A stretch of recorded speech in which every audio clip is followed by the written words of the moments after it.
1 Kings chapter 18. After a long time in the 3rd year, the word of the Lord came to Elijah. Go and present yourself to Ahab, and I will send rain on the land. So Elijah went to present himself to Ahab. Now the famine was severe in Samaria, and Ahab had summoned Obadiah, who was in charge of his palace. Obadiah was a devout believer in the Lord. While Jezebel was killing off the Lord's prophets, Obadiah had taken 100 prophets and hidden them in 2 caves, 50 in each, and had supplied them with food and water. Ahab had said to Obadiah, "Go through the land to all the springs and valleys. Maybe we can find some grass to keep the horses and mules alive so we will not have to kill any of our animals." So they divided the land they were to cover, Ahab going in one direction and Obadiah in another. As Obadiah was walking along, Elijah met him. Obadiah recognized him, bowed down to the ground, and said, "Is it really you, my lord Elijah?" Yes, he replied. "Go tell your master Elijah is here." "What have I done wrong?" asked Obadiah. "That you are handing your servant over to Ahab to be put to death? As surely as the Lord your God lives, there is not a nation or kingdom where my master has not sent someone to look for you. And whenever a nation or kingdom claimed you were not there, he made them swear they could not find you. But now you tell me to go to my master and say, 'Elijah is here.' I don't know where the Spirit of the Lord may carry you when I leave you.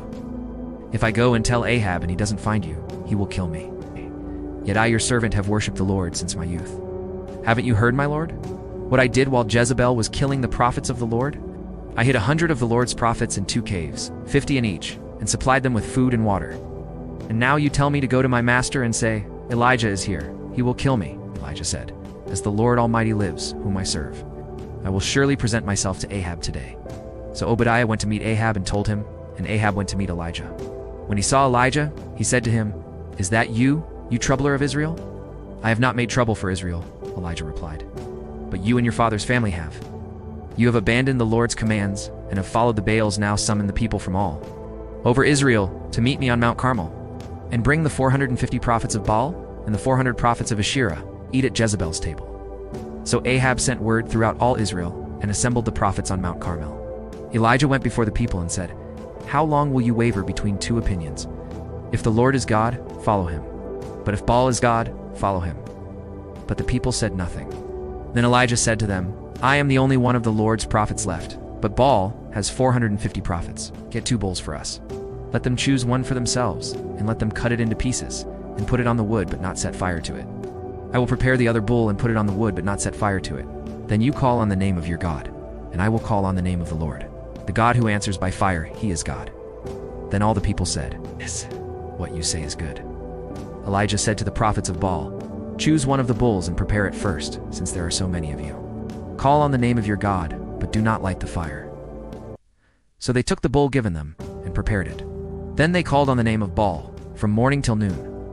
"O Baal, answer us," they shouted. But there was no response. No one answered. And they danced around the altar they had made. At noon, Elijah began to taunt them.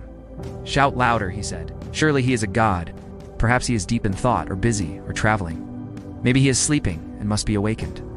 So they shouted louder and slashed themselves with swords and spears, as was their custom, until their blood flowed.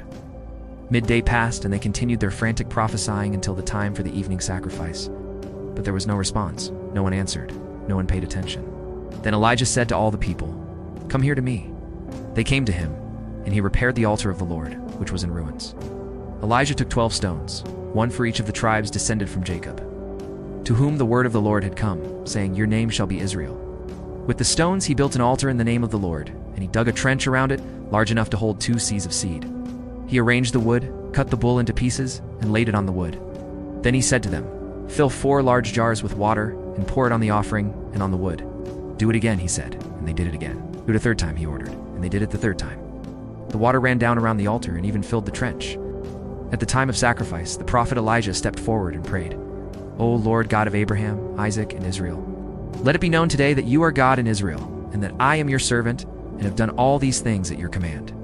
Answer me, O Lord, answer me, so these people will know that you, O Lord, are God, and that you are turning their hearts back again." Then the fire of the Lord fell and burned up the sacrifice, the wood, the stones, and the soil, and also licked up the water in the trench. When all the people saw this, they fell prostrate and cried, "The Lord, he is God! The Lord, he is God!" Then Elijah commanded them, "Seize the prophets of Baal. Don't let anyone get away." They seized them, and Elijah had them brought down to the Kishon Valley and slaughtered there.